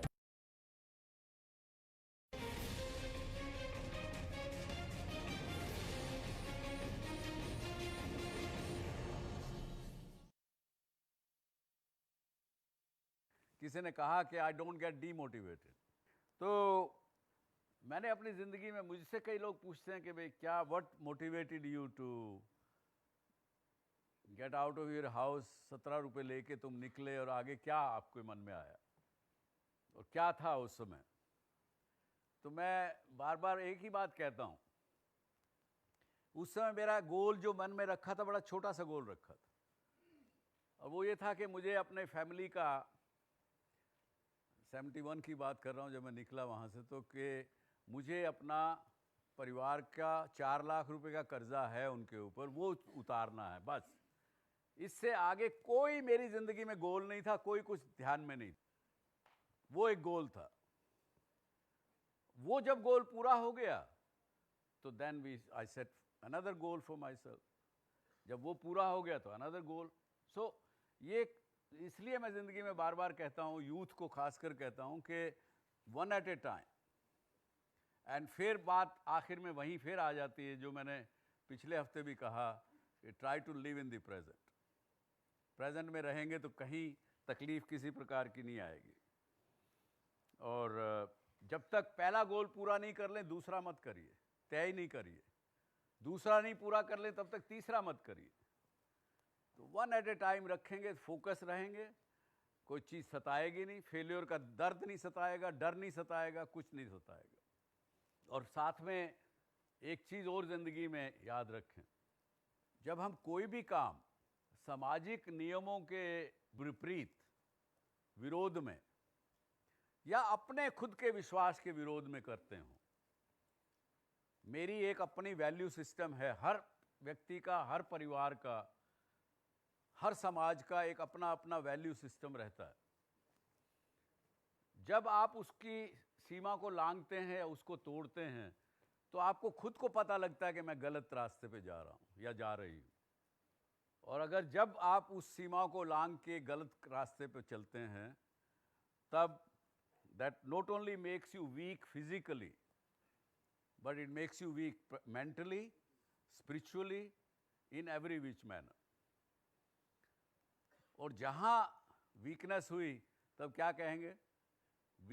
कमज़ोर आदमी कभी कुछ नहीं कर सकता, ना खुद का भला कर सकता है, ना किसी और का भला कर सकता है। तो अपने आप को कमज़ोर नहीं करना, तो उसके लिए ये कहा कि भाई जो आपके अपने वैल्यू सिस्टम्स हैं उन पे चलिए, उनका उल्लंघन मत करिए। तो फिर भी मोटिवेशन की आवश्यकता। चुनौती आपको ये लगती है? देखिए, पॉलिटिक्स है ही चुनौती, हर दिन चुनौती है, हर परिस्थितियों में चुनौती है, कोई बड़ी है कोई छोटी है। चुनाव जब लड़ने जाते हैं तो चुनाव कोई ऐसे तो हाथ में नहीं दे देता है कि जी लीजिए कुर्सी संभालिए आप, ऐसा तो होता नहीं है। तो ये ऐसा कभी होगा नहीं। आपको लगता है कि पहले से ज्यादा अच्छी सीटें लेंगे इस बार आप, या कम? नहीं, अच्छी सीटें लेंगे और ज्यादा लेंगे। जब आप अध्यक्ष बने तो जाहिर आपकी जो तुलना है वो अमित शाह जी से की जाएगी, क्योंकि वो आपसे पहले पार्टी के अध्यक्ष थे और उन्होंने जो बेंचमार्क है वो बहुत ऊपर सेट किया। तो and now you are into his shoes.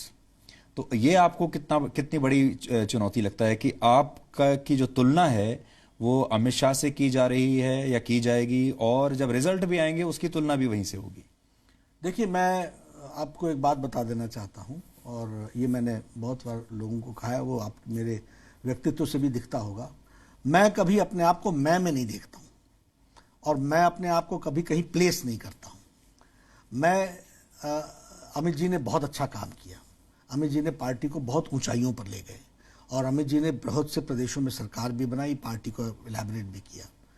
लेकिन मैं अमित जी से अलग कहाँ हूं और अमित जी हमसे अलग कहाँ हैं?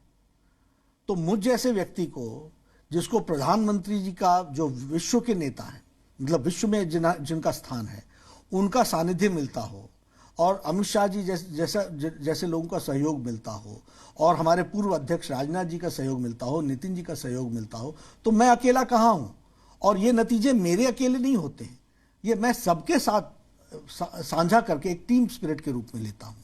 और मैं इसमें एक बात और भी बता दूं, टीम का जब मैं विवरण करता हूं तो मैं उसको कैसे देखता हूं।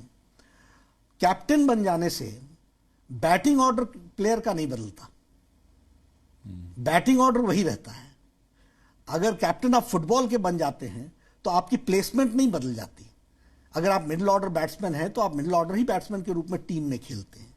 अगर आप फुल बैक हैं तो आप सेंटर फॉरवर्ड नहीं बन जाते, आप बैक के रूप में ही खेलते हैं। तो मैं अपने आप को इस तरीके से प्लेस करता हूं कि I am one of the players with all the members of the team. Everybody has got a special role to play, and I will involve everybody in the party activity so that the party gets the maximum. सबका सदुपयोग करते हुए party को maximum मिले। इसलिए मैं कभी अकेला नहीं महसूस करता हूं, कभी नहीं।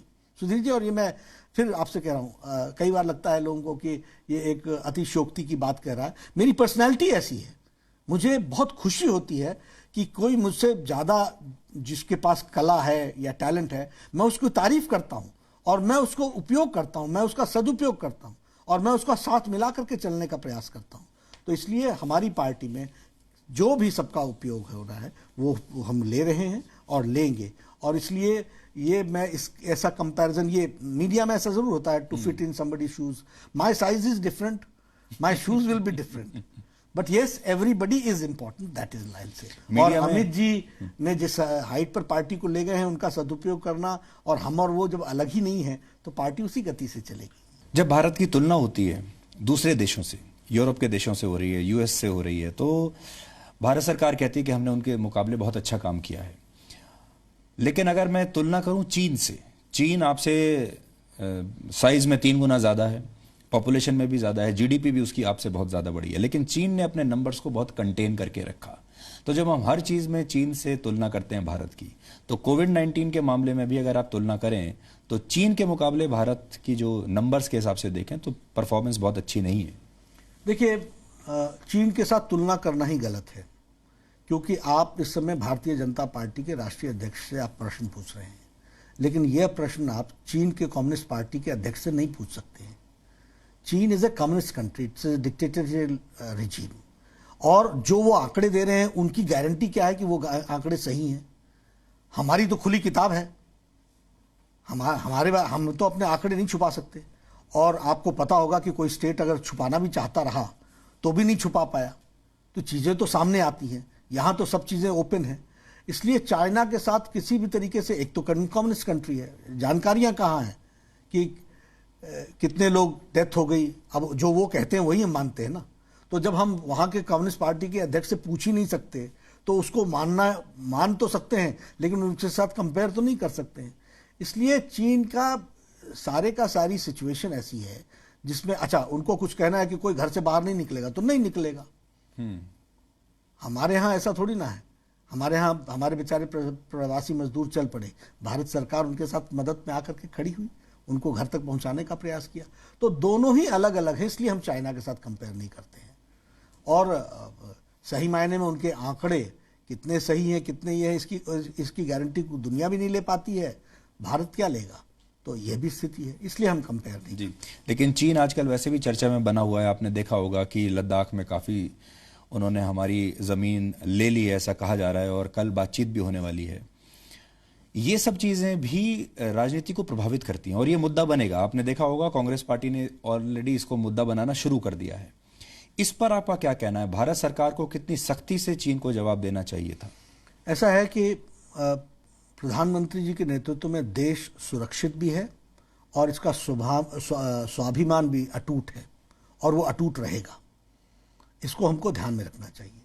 दूसरी बात यह है कि भारत सरकार सारे मामलों में बहुत संजीदगी से नज़र रखे हुए है, एक्टिविटीज़ भी वैसी ही है।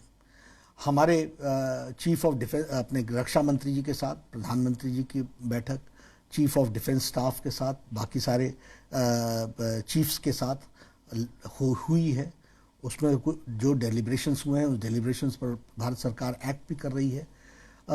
डिप्लोमेटिक चैनल से भी बातचीत है। आपने कहा कि कल ही बातचीत होने वाली है।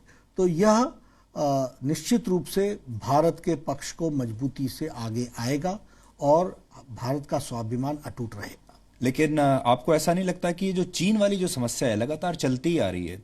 Country is looking for a permanent solution to this.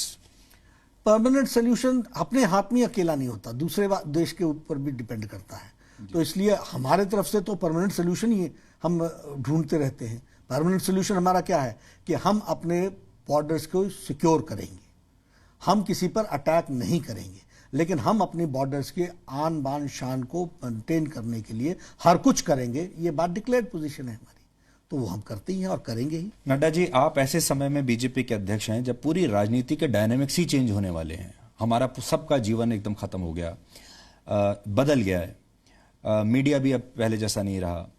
हर चीज अब, जैसे हम पहले कहते थे ना, डिस्टेंट लर्निंग, कॉरेस्पॉन्डेंस जो कोर्स किया करते थे पढ़ाई में, वो राजनीति में भी हो जाएगा। तो अब ना रैलियां होंगी, ना रोड शोज होंगे, ना जनसंपर्क अभियान होंगे। तो ये जो नई पद्धति आएगी राजनीति की, इसको आप कैसे देखते हो और आप कैसे ढालेंगे इतनी बड़ी पार्टी को इसमें? देखिए, हमने तो ढाल लिया, और मैं तो ये कहूंगा कि देखिए, इस समय पार्टी नीचे तक गैल्वनाइज्ड है। पहली वीडियो कॉन्फ्रेंस वर्चुअल मीटिंग मैंने मार्च में की थी, शायद मार्च 28 थी। आज तक मैं 150 से ज़्यादा वीडियो कॉन्फ्रेंसिंग कर चुका हूं, और मैं ये समझता हूं कि इतने छोटे समय में राष्ट्रीय अध्यक्ष इतने लोगों से नहीं मिल सकता था, जो वो डिजिटल वर्ल्ड के कारण मिल गया। मैंने हर तीसरे दिन राष्ट्रीय पदाधिकारियों के साथ बैठक की। कभी राष्ट्रीय पदाधिकारी की बैठक 3 महीने से पहले नहीं होती है, वो भी रेगुलर हो तो, यहाँ हर 3 दिन पर हुई। हमने अपने प्रदेश अध्यक्षों के साथ 6 बार मीटिंग कर चुकी, और प्रदेश संगठन मंत्रियों का 6 टाइम्स। ऐसा कभी नहीं हुआ कि प्रदेश अध्यक्ष ये 6 महीने में 1 बार मिला करते थे। मैंने सारे एमपीज के साथ 2 बार मुलाकात कर ली, ऑल एमपीज, राज्यसभा लोकसभा। मैंने मेयर्स के साथ, सबके साथ बातचीत कर ली। मेयर्स ने भी कहा कि कहाँ राष्ट्रीय अध्यक्ष हमको इतने दिनों के लिए मिलता, इतने समय के लिए मिलता। तो इसका हमने पूरे, और आज हमारी पार्टी नीचे तक इस कोरोना क्राइसिस में गैल्वनाइज रही। 19 करोड़ लोगों तक फूड पैकेट्स पहुंचाए हैं। 5 करोड़ लोगों को 1 महीने का, 15 दिन का, 10 दिन का राशन दिया है। 5 करोड़ मास्क बांटे हैं, और सेल्फ हेल्प ग्रुप और महिला मंडल और महिला मोर्चा तीनों ने मिलकर के अपने से मास्क बनाए, और वो 5 करोड़ के आसपास बांटे गए हैं। पीएम केयर फंड में लोगों को इन्वॉल्व किया है, करोड़ों की संख्या में इनको इन्वॉल्व किया है। पार्टी नीचे तक गैल्वनाइज थी, और अभी ये जो मोदी 2 का प्रथम वर्ष कंप्लीट हुआ है, तो हमारा कमल संदेश डेली बुलेटिन अब नीचे तक जा रहा है, डिजिटली जा रहा है। उसी तरीके से प्रधानमंत्री जी की चिट्ठी 10 करोड़ लोगों तक हमने पहुंचाना है, 10 करोड़ लोगों तक जाएगा। उसी तरीके से 500 मोर्चों के द्वारा विभिन्न सोशल जो सेगमेंट्स हैं, उनको हम लोग वो वीडियो कॉन्फ्रेंसिंग करेंगे, और वर्चुअल मीटिंग्स हम करेंगे। तो वो वर्चुअल मीटिंग्स हमारी चलती रहेंगी। और आपको मैं बताऊं, मैं चाहूँगा कि आप इस पर कोई वो भी बनाएं। हमारी 7 तारीख को अपनी पहली वर्चुअल रैली होगी। अच्छा। और ये वर्चुअल रैली 50,000 लोगों की रैली होगी। तो यह हम इसका एक्सपेरिमेंट कर रहे हैं। 8 तारीख को मैं खुद अपने वर्चुअल रैली में भाग लेने वाला हूं, और उसमें एक साथ हम 50,000 लोग हमारे साथ अपने अपने लैपटॉप्स पर और अपने अपने जगहों पर, अपने अपने घरों में, अपने अपने टेलीविजन में जुड़ेंगे। तो ये हमारा प्रयास, नया एक्सपेरिमेंट, बिल्कुल नया एक्सपेरिमेंट होगा। लेकिन हम लोग मीडिया में भी हम लोग आपकी सफलता या असफलता को इस तरीके से इससे पहले आंकते थे कि आपकी रैली में भीड़ कितनी आई, कुर्सियां खाली पड़ी हैं या भरी हुई हैं, खचाखच भरा हुआ है मैदान, और आपके रोड शो में कितने लोग आए, कितना जोश था।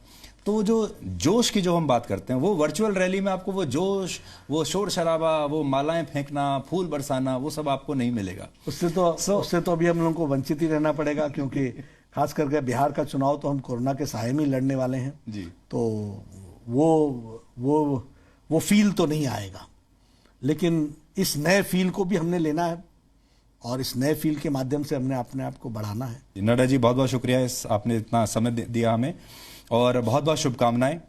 और उम्मीद यही करते हैं कि जल्दी हमारा देश और हम सब कोविड-19 के इस दौर से बाहर निकलेंगे। Thank you very much. बहुत अच्छा लगा सुधीर जी आपके साथ बातचीत करते हुए।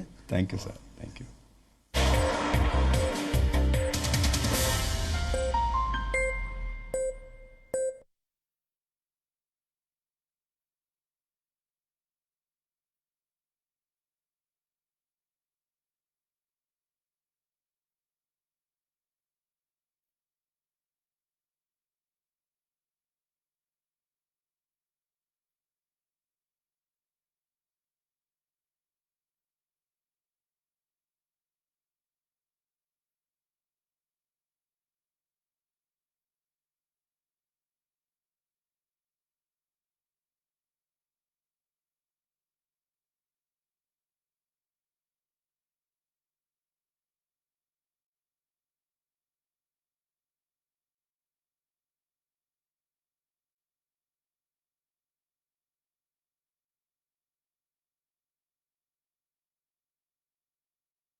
किसी ने कहा कि आई डोंट गेट डीमोटिवेटेड। तो मैंने अपनी ज़िंदगी में, मुझसे कई लोग पूछते हैं कि भाई क्या, what motivated you to get out of your house, 17 रुपये लेके तुम निकले और आगे क्या आपके मन में आया और क्या था उस समय? तो मैं बार बार एक ही बात कहता हूँ, उस समय मेरा गोल जो मन में रखा था, बड़ा छोटा सा गोल रखा था, और वो ये था कि मुझे अपने फैमिली का, 71 की बात कर रहा हूँ जब मैं निकला वहाँ से, तो कि मुझे अपना परिवार का 4 लाख रुपए का कर्जा है उनके ऊपर, वो उतारना है बस। इससे आगे कोई मेरी ज़िंदगी में गोल नहीं था, कोई कुछ ध्यान में नहीं। वो एक गोल था। वो जब गोल पूरा हो गया तो then I set another goal for myself. जब वो पूरा हो गया तो अनदर गोल। सो ये इसलिए मैं ज़िंदगी में बार बार कहता हूँ, यूथ को खासकर कहता हूँ कि one at a time. And फिर बात आखिर में वहीं फिर आ जाती है जो मैंने पिछले हफ्ते भी कहा, कि try to live in the present. Present में रहेंगे तो कहीं तकलीफ़ किसी प्रकार की नहीं आएगी। और जब तक पहला गोल पूरा नहीं कर लें दूसरा मत करिए, तय ही नहीं करिए। दूसरा नहीं पूरा कर लें तब तक तीसरा मत करिए। तो वन एट ए टाइम रखेंगे, फोकस रहेंगे, कोई चीज़ सताएगी नहीं, फेलियर का दर्द नहीं सताएगा, डर नहीं सताएगा, कुछ नहीं सताएगा। और साथ में एक चीज़ और ज़िंदगी में याद रखें, जब हम कोई भी काम सामाजिक नियमों के विपरीत, विरोध में, या अपने खुद के विश्वास के विरोध में करते हो, मेरी एक अपनी वैल्यू सिस्टम है, हर व्यक्ति का, हर परिवार का, हर समाज का एक अपना अपना वैल्यू सिस्टम रहता है। जब आप उसकी सीमा को लांघते हैं, उसको तोड़ते हैं, तो आपको खुद को पता लगता है कि मैं गलत रास्ते पे जा रहा हूँ या जा रही हूँ। और अगर जब आप उस सीमा को लांघ के गलत रास्ते पे चलते हैं, तब that not only makes you weak physically, but it makes you weak mentally, spiritually, in every which manner. और जहाँ वीकनेस हुई तब क्या कहेंगे? कमज़ोर आदमी कभी कुछ नहीं कर सकता, ना खुद का भला कर सकता है, ना किसी और का भला कर सकता है। तो अपने आप को कमज़ोर नहीं करना, तो उसके लिए ये कहा कि भाई जो आपके अपने वैल्यू सिस्टम्स हैं उन पे चलिए, उनका उल्लंघन मत करिए, तो फिर भी मोटिवेशन की आवश्यकता आपको शायद नहीं पड़ेगी। So what is motive? Motive का डिक्शनरी मीनिंग तो शायद सबको पता होगा। कोई बात बताना चाहेंगे आप? Sir, strong determination towards your goal. Reason to do a particular task. यही है motive. And then second part which is action, motivation, that is action. Our desire, our needs, what we want to do, what is our aim in life, और उसको पूरा करने के लिए then you take an action। ये दोनों का motive plus action means motivation। So that's a simple meaning of it। कई बार अपने लिए बड़ा हाई गोल रख लेते हैं सामने कि मैं ये वीक में ये करूँगी, अगले महीने ये करूँगी, उसके बाद ये करेंगे, इस साल में ये करेंगे, और किसी न किसी कारण से जब वो पूरा नहीं होता है तो फिर क्या हालत होती है? अगेन डिसअपॉइंटमेंट होगी, कुछ और होगी। उस समय में आपको फिर कोई ना कोई मोटिवेशन चाहिए टू कम बैक। तब आप ढूंढते हैं, किसी न किसी की किताब पढ़ेंगे, किसी की बात सुनेंगे, कहीं किसी दोस्त से बात करेंगे कि भैया मेरे को ये समस्या है। कहीं कोई ज़्यादा तकलीफ़ में हुआ तो साइकेट्रिस्ट के पास भी चला जाएगा, पंडित के पास तो खैर खास करके। तो वो जाके फिर वो मोटिवेशन लेंगे, उसके बाद फिर लग जाएंगे काम में, चलो फिर वापस लगो। तो ये इसलिए कहा कि अपने आगे देखते रहिए, अपना जितना तक आपको लगता है कि यहाँ तक मैं आराम से पहुँच सकता हूँ वैसा करते रहेंगे तो शायद डीमोटिवेट होने की आवश्यकता नहीं पड़ेगी। No signal, no worry. Presenting Z News app with live TV, latest updates and expert opinion. Available on Google Play and App Store. Download it now.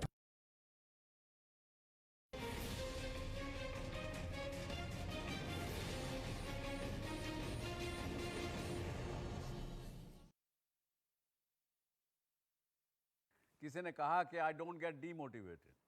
तो मैंने अपनी ज़िंदगी में, मुझसे कई लोग पूछते हैं कि भाई क्या, what motivated you to get out of your house, 17 रुपये लेके तुम निकले और आगे क्या आपके मन में आया और क्या था उस समय? तो मैं बार बार एक ही बात कहता हूँ, उस समय मेरा गोल जो मन में रखा था, बड़ा छोटा सा गोल रखा था, और वो ये था कि मुझे अपने फैमिली का, 71 की बात कर रहा हूँ जब मैं निकला वहाँ से, तो कि मुझे अपना परिवार का 4 लाख रुपए का कर्जा है उनके ऊपर, वो उतारना है बस। इससे आगे कोई मेरी ज़िंदगी में गोल नहीं था, कोई कुछ ध्यान में नहीं।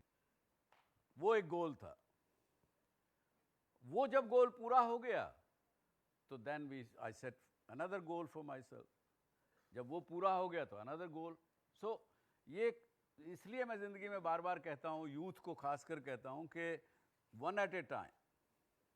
एंड फिर बात आखिर में वहीं फिर आ जाती है जो मैंने पिछले हफ्ते भी कहा, try to live in the present. Present में रहेंगे तो कहीं तकलीफ किसी प्रकार की नहीं आएगी। और जब तक पहला गोल पूरा नहीं कर लें दूसरा मत करिए, तय नहीं करिए। दूसरा नहीं पूरा कर लें तब तक तीसरा मत करिए। तो वन एट ए टाइम रखेंगे, फोकस रहेंगे, कोई चीज़ सताएगी नहीं, फेल्योर का दर्द नहीं सताएगा, डर नहीं सताएगा, कुछ नहीं सताएगा।